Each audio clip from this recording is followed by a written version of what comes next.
Have you ever come to this point? Have you ever come to this point where he says, I'm going to go the right way, the wrong way, or my way? What's the difference between these three?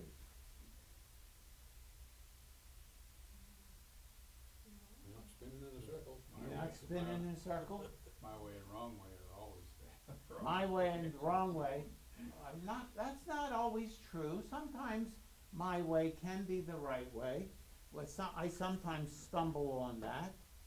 But we come to these points where we have to choose. Just like we heard Chris talk about Cain and Abel, they both made choices. And there were consequences to their choices. Just like, for years and years, and did I say years? And years, I always drove my car just like my dad drove his car. Window down, arm out the window, one wheel, one hand, steering, right? That was a choice. I did it. Just like, and it was, you think, well, that's a choice. Okay, well, that's not a big deal. But we make choices all the time. We make choices all the time. And some of them we think about, and some of them are,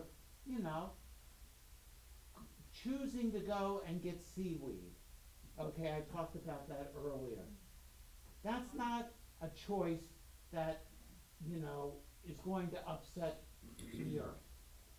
But some of the choices we make really do change the way life happens. And we come to a point of doing things right, which is sometimes different from doing the right thing.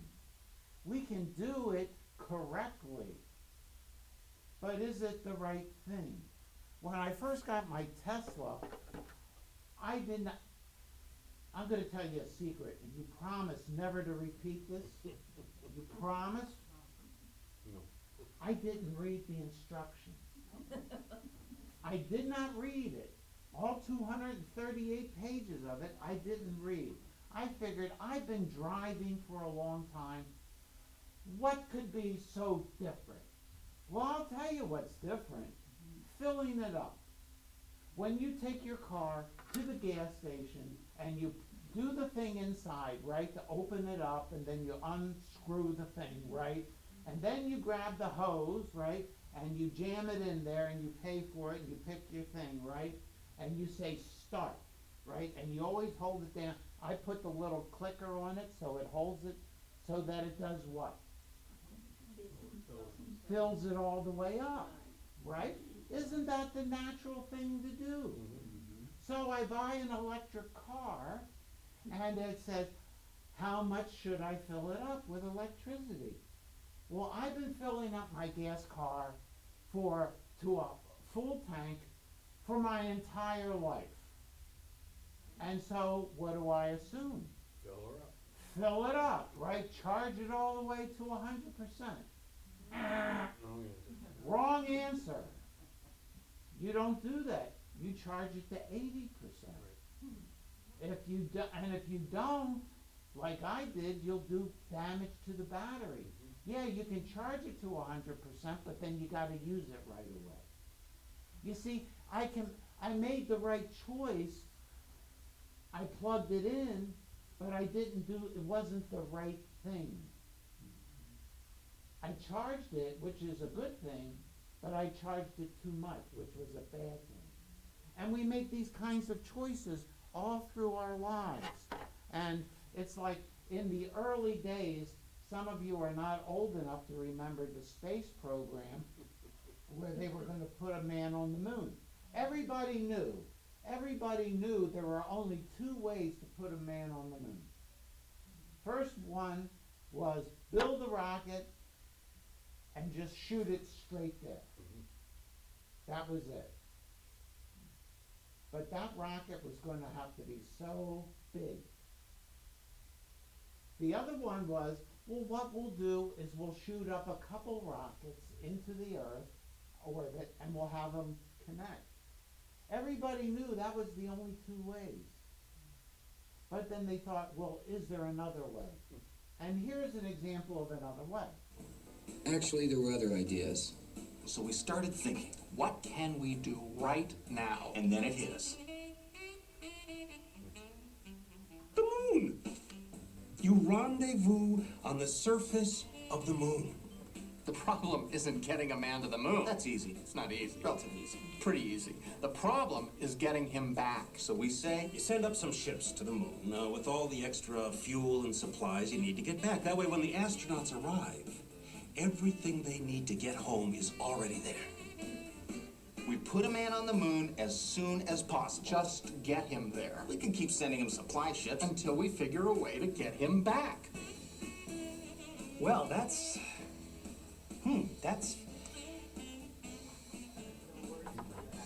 No, I'm sorry, gentlemen. I'm sorry, but there is no way on God's green earth we would ever do anything like that. I'm sorry. Can you imagine? Let's go to the moon, and then we don't know how to get you back. But we're gonna try. We'll figure it out, and until then, we'll just keep sending supply ships. No, you see, there are certain ways that we have to start out with an idea. We're gonna go to the moon, and we're gonna have a way to bring them home. We're not just gonna ship them there. We're gonna start working our life, but we gotta have more than just a start. We gotta have a way to live it. And then, maybe the idea of starting something, have you ever started something and not finished it? Don't raise your hand. Okay? A thing. Many things. It's not always the starting. Starting is good. Don't get me wrong. Starting is good. But step number 2 is just as important, and so is step number 3, and keep going. So we have to have this idea of not just starting, but to keep going. Now, I talked about how I drove like my father drove, and you're wondering why is he taking off his jacket, and why is he undoing it? That's because this past week, I earned the pleasure of skin cancer and having them go in and whack out a big piece again. Okay? You see, I started this a long time ago, and I kept doing it and kept doing it. But there was a price to pay.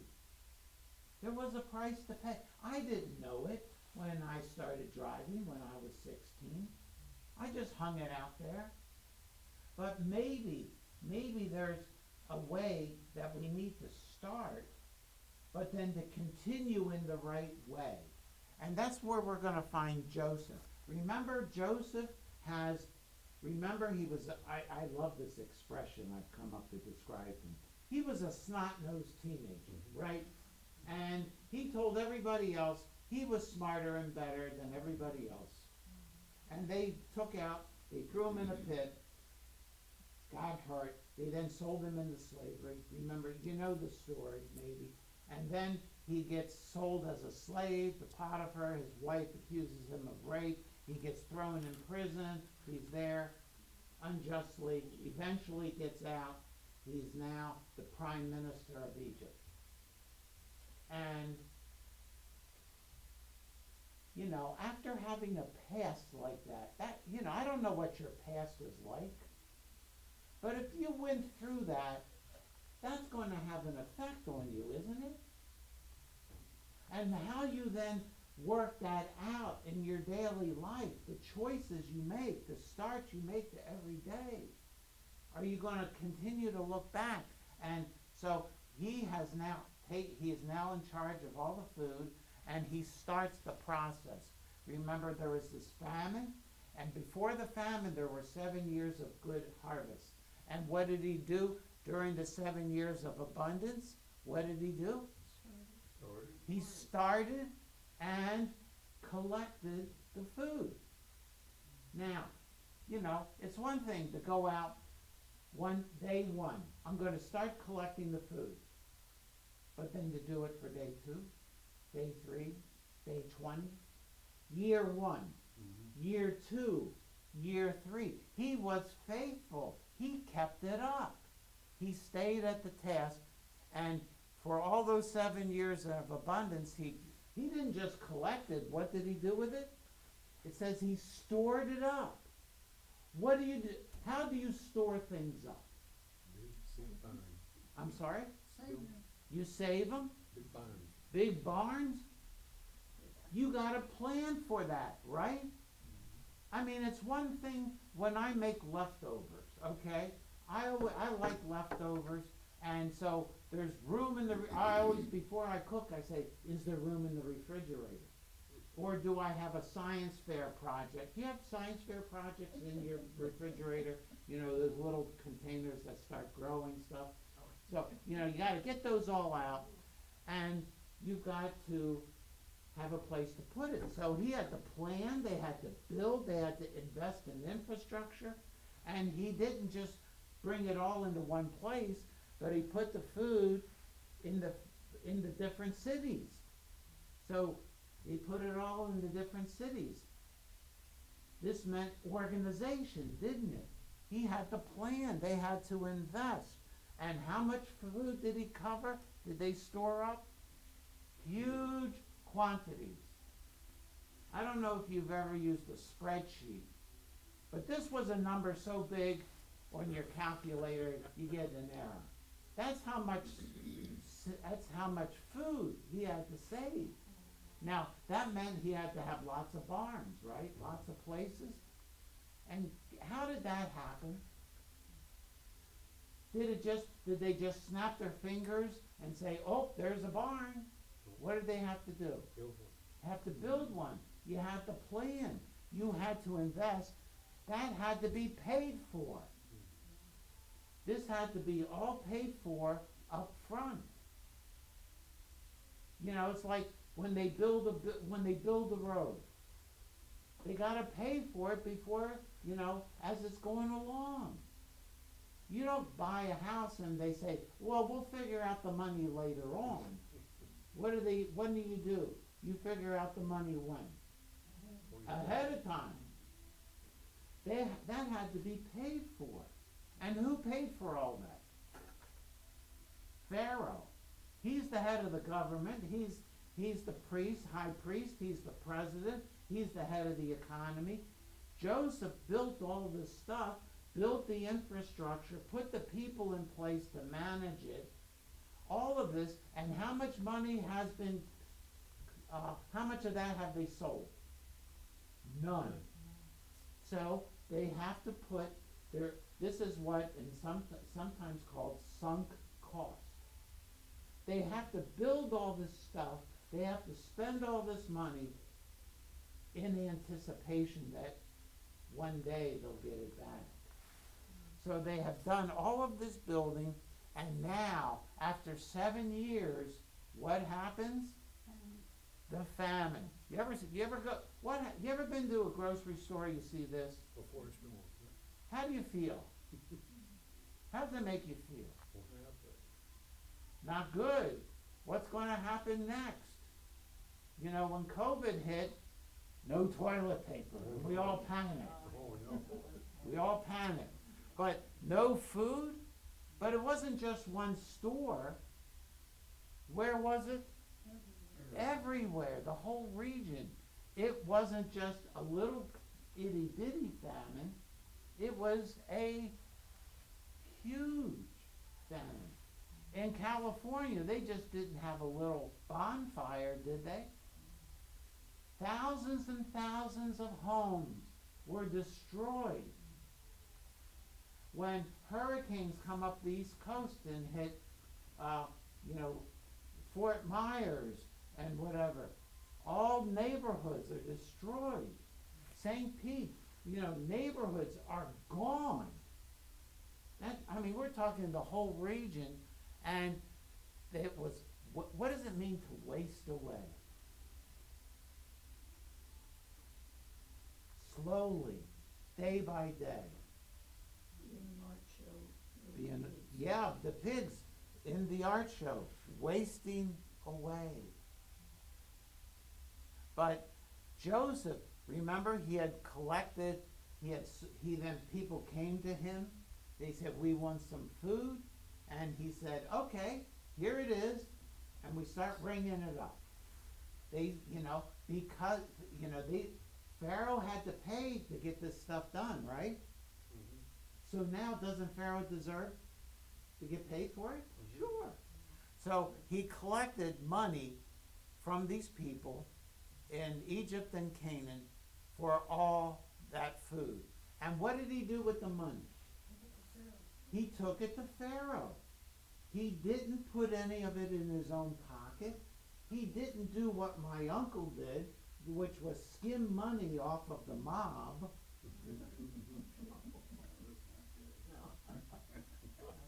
He gave it all. What kind of guy does this? Honest, a man of integrity. I remember sitting with my dad, who had gone into assisted living, and he was worried. It's like, Dad, what are you worried about? I can't afford this. I can't afford this. I said, Dad, let's go over the numbers. And so I showed him the numbers. I said, Dad, you could live to be 120, and you'd still have money. You got to be transparent about that stuff. And Joseph was transparent with Pharaoh, gave him all the money. And that was after the first year. But then, when the next year, another year of famine, the people don't have money. So what do they talk about? They come, they say, our money is all gone. You ever been to that point? I've been to that point. How do you feel when your money is all gone? Desperate, helpless. Now, nobody had hacked their bank accounts. They did it on their own. But now their money is all gone. But they still need food. So Joseph says, I got an idea. I'll buy your cattle. I'll buy your sheep. In exchange, we'll give you food. And they agreed to this. They didn't feel like they were getting tricked. There was no bait and switch. They brought it and they got their food. They made a deal and they got food in exchange for their livestock. And they were happy campers. They were happy to have the food. They were happy to do it in exchange for the animals. But then there was, there's nothing, the famine continues. Remember, this famine's going to last for 7 years. So they continue with the famine, and they then say, the famine is our money is gone, and our animals are gone. There's nothing left except our bodies and our land. That's all they've got. And this is their idea. This is what the people said. Nobody jammed this down their throat. Their idea was, why should we perish? Buy us and our land in exchange for food. Now, how desperate do you have to be to make this kind of deal? You got to be at the end of your rope, right? There's no other way. There's no more credit on your credit cards. You have gotten all the equity out of your house. You've sold everything. And this is where they're at. And they ask for two things. They say, give us food, but also seed. Get seed so we don't die, and so we can replant it. We can grow another crop so that the land doesn't blow away. And so Joseph bought all the land. This was their idea. So he buys the land, and they takes the field, and then they become servants of Pharaoh. They do this on their own. because that's how desperate they are. What are you willing to do when you're desperate? Anything. Things that you think today, say, oh, I would never do that. When you're desperate, you might be rethinking things. So we got this, and so then Joseph said to the people, you know, you now have seed to plant. Now what we're going to do is you're going to give a fifth of that back to Pharaoh. I'm going to give you enough to feed you, and you'll have extra to plant. And as to pay back Pharaoh, you'll give a fifth. And they liked that idea. This isn't like they got up and rebelled. They said, this is good. So they got seeds for the fields and seed for the food, and their lives are restored. Their lives are restored. And what's their how did the people react? You have what? Saved our lives. They're grateful. Joseph, by God's kindness and power, was given the interpretation of the dream that Pharaoh had. And he told it to Pharaoh. And Pharaoh appointed him. And now we're after 7 years of good crops and bringing it in, comes the 7 years of no crops. And now he has been faithful in all of that. And he didn't keep a paper clip. He didn't keep a nickel of it for himself. He gave it all to Pharaoh. And the people are happy. They're happy about, you have saved our lives. And we will willfully, we give ourselves to be servants of Pharaoh. It doesn't sound like a good time to be alive, does it? It's a tough road, tough time that they were in. Yeah, the 7 years of plenty, we like that, right? You like the 7 years of plenty? Bring it on. But 1 year of famine, oh, we can make that work. 2 years, 7 years, 7 years. Maybe you're somewhere in the first 7 years where things are going well. The 7 years of plenty. Or maybe you're in that 7 years of famine. And you come to the point where you ask the question, where is God? And God, why? In this scene from The Chosen, Jesus is in the boat and there is a storm. And he calms the storm and he explains why. Don't let me go. I'm sorry. Please don't let me. Peace! Be still!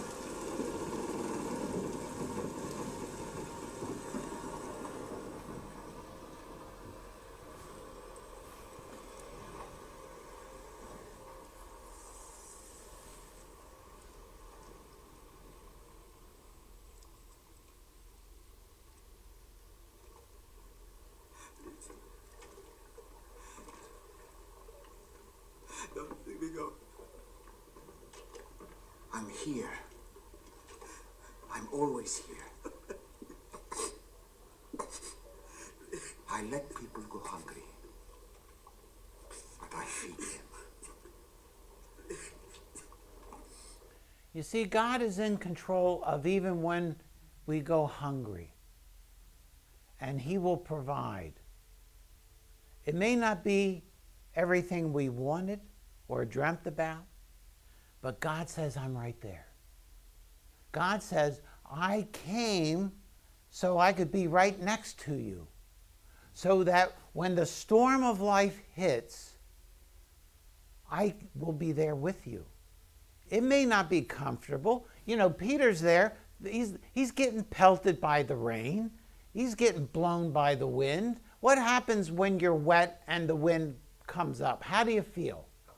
Cold. He still feels cold. But Jesus is with him through the cold. Jesus is with you and me through the storm.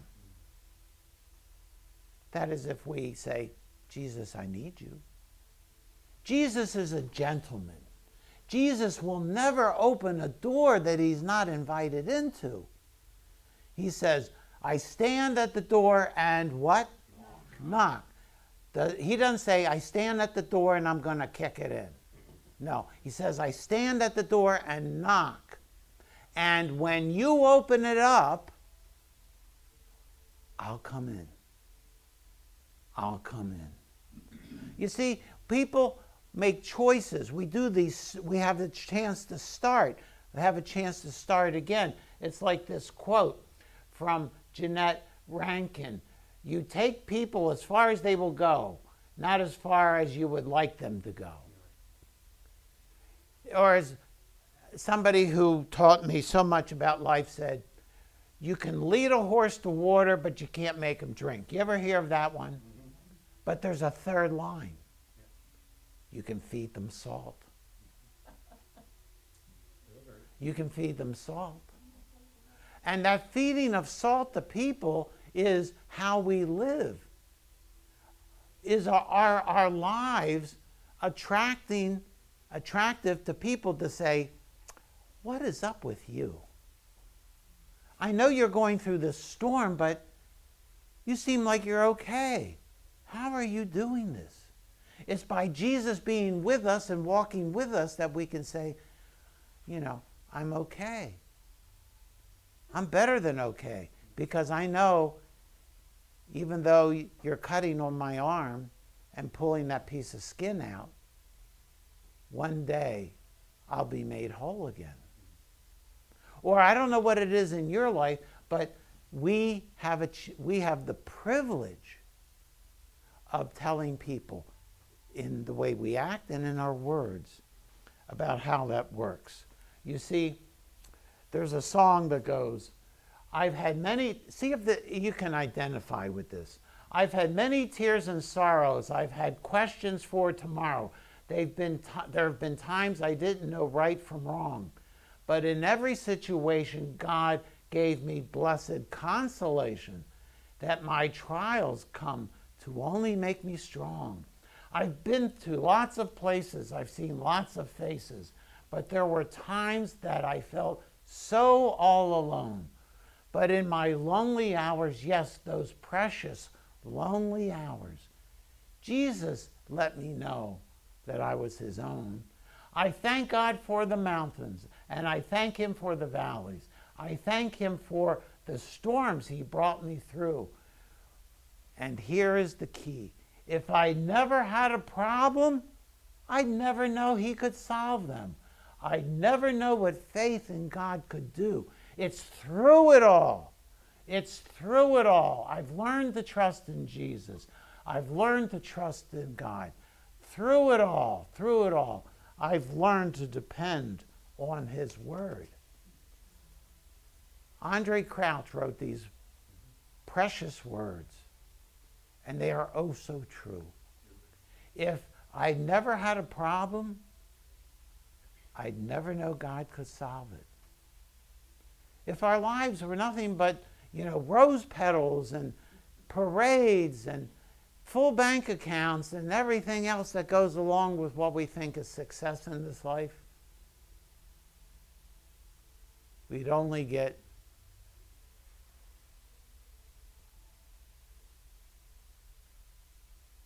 hard hearts towards God and towards other people. Somebody put it like this: when we're successful, it goes to our head. But when we have pain and failure, it goes to our heart. Chuck Swindoll once said, the hardest thing in the world to do in this life is to walk with a full cup. If you got a life of nothing but success and you got that, full cup, what happens when you move the cup? It spills. You see, we need to come to the point where we say, it's time to be thankful. in the movie, great movie, by the way, Forrest Gump. What a great movie. Great movie. Remember, you got Tom Hanks, who's Forrest Gump, and then you got Sinise, who plays Lieutenant Dan, remember? And they're both in Vietnam. And what happens to Lieutenant Dan? There's a shell that goes off, and he loses both legs, the bottom part of his legs. And Forrest saves him, picks him up, puts him on his back, and runs out of that battlefield with Lieutenant Dan on his back. And Lieutenant Dan is angry beyond belief. Why did you save my life? Why did you do that? Why didn't you just let me die? And through most of the movie, Lieutenant Dan just has this bitterness until he comes to a point.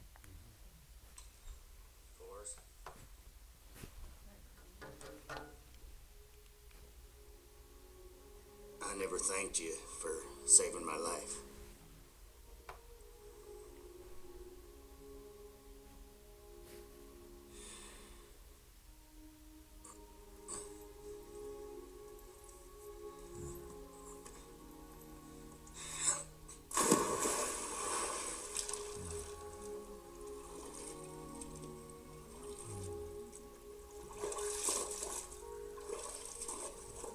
He never actually said so, but I think he made his peace with God. Joseph had made his peace with God, with the past that he had endured. Maybe I need to make my peace with God through the things I've gone through. Maybe you need to make peace with God. You see, we can have this peace with God because of who Jesus is and all he's done. And he says, come to me, everyone who has their life together, right? Who has labored and is heavy laden, and I will give you rest. Jesus says, the only people I want to come to me, do you want to go let him in? Thank you. Thank you, Ed. Jesus says, come to me when you've got problems.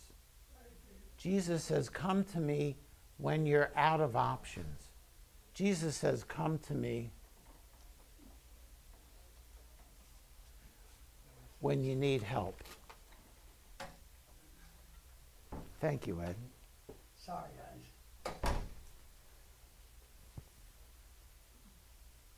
Jesus says, come when life interrupts you, when you got your plans. Come to me when you're weak, burdened, heavy laden, and you ain't got any answers, and you haven't got the resources. He says, come. As we would say in Baltimore, y'all come. God says, come. So, and we can come because of what Jesus has done. He has made the way. He has paid it all for everything, past, present, and future. I have this dear friend who lives in Pakistan. He's a terrific guy. He is a really sweetheart of a guy. He really is. And I really enjoy working with him. Now, obviously, I don't commute to Pakistan. We work remotely through the internet. And he is a delight to work with. And right now, the Muslims are going through a time that's called Ramadan. And my heart aches for them. I don't judge him, but my heart aches for him because he's trying to do enough good works to be acceptable to God.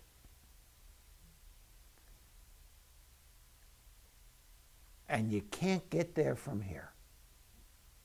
I once had a dinner on a business trip. This is one of my top 3 dinners, and I've traveled all over the place. We were in the middle of nowhere, okay? Snow is coming down like crazy, where they take us to this log cabin in the middle of nowhere. The snow is coming down, and deer are, prancing around the building, walking around. We have to shoo the deer away to get in. And they have this big stone fireplace that is just roaring, and they're making steaks, and it's just a great time to be with people. And I started talking with this one person, and we started talking. You know me, I'm like my mother. I talk with my hands. That's how you know I'm Italian. So anyway, I start talking with this person, and we start talking about spiritual things. They bring it up. I was like, okay, I'm here to listen. And they said, I'm going to do enough good works so that I can go to heaven. And I said, that's terrific. That's terrific. Can I just ask you just one question? May I ask you a question? They said, sure. I leaned in with a smile on my face, and with every ounce of compassion, I said, how do you know when you've done enough?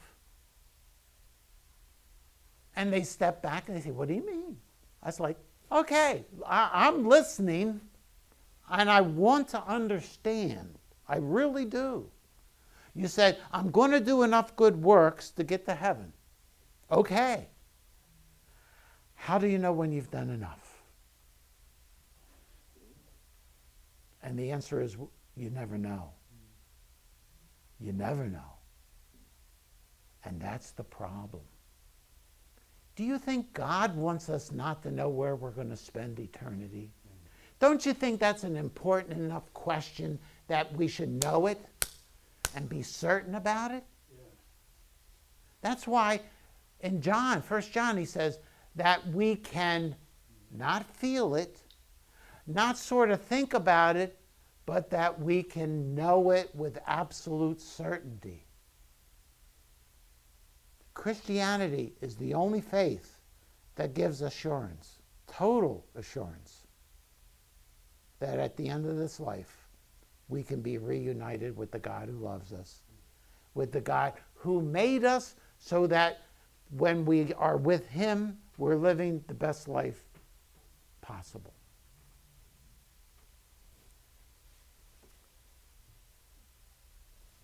Lieutenant Dan made his peace with God.